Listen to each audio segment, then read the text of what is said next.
Jesus, groot bo almal, sterke verlosser, magtige Heer en Heiland, Immanuel, God is met ons, reddende Heere, levende woord. Goeiedag. Ons is besig om aan die hand van Prof. Adriaan Koenig se boek Alle paaie lei na Jesus te kyk na die vraag: waarom het God alles geskep? Hy het reeds na twee aspekte, die eer van God en die skepping self, gekyk.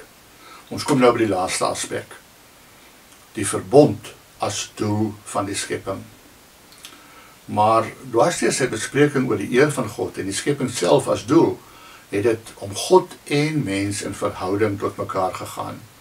Toe ons die eer van God bespreek het, het ons dadelik aandag gegee aan die eer wat mense hom moet toebring.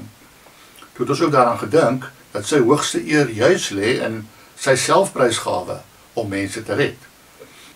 Dit het dus gedurende die hele bespreking gegaan oor God en mense in verhouding met mekaar. Toe ons daarna gedink het oor die skepping self en veral die mens as God se skepingsdoel, het ons dadelik verwys na die mens wat bedoel is om die beeld van God te wees en na die heerlike voorreg dat die doel van ons lewe is om God te verheerlik en hom te geniet. Dit beteken in beide gevalle het dit om God en mens gegaan, maar spesifiek om God en mens in verhouding met mekaar. En dan moet ons mos aan die verbond dink, die ooreenkoms wat God met Israel gemaak het. Ek sal vir julle in God wees, en julle sal vir my in volk wees. Een van ons groot teoloog, Karl Barth, wat die verbond die doel van die skepping genoem het, het eintlik twee dinge daarmee bedoel. Eerstens, dat die verbond, dit is die saamleef van God en mens, die rede is waarom hy die wêreld gemaak het. Maar tweedens, dat die wêreld dan ook die plek is waar die verbond gestalte moet kry. Dit wil sê waar God en mens in gemeenskap moet saamleef. Mens kan dit nogal 'n bietjie probeer aflei uit Genesis 2 tot 4. Dit is opvallend hoe hierdie verhaal begin.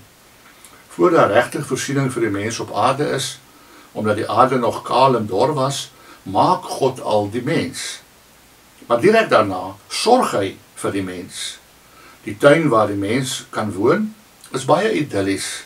As 'n mens onthou, die verhaal is in Israel geskryf, want wat in daardie tyd hoofsaaklik maar droë, kalkklipperige wêreld was.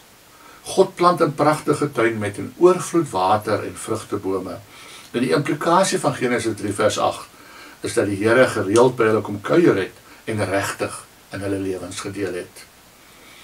En al kom die woord verbond nie in hierdie hoofstukke voor nie, is die boodskappe van hierdie hoofstukke dat hier 'n baie nou verhouding tussen God en mens ontwikkel het. 'n Verhouding waarin die Here die inisiatief geneem het en die mens versorg het en die mens die geleentheid gekry het om die Here te gehoorsaam, te dien en te eer.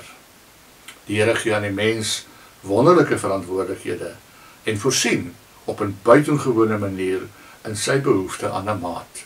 So vertel Genesis 2 vers 15 tot 24 vir ons. Kom ons bid saam.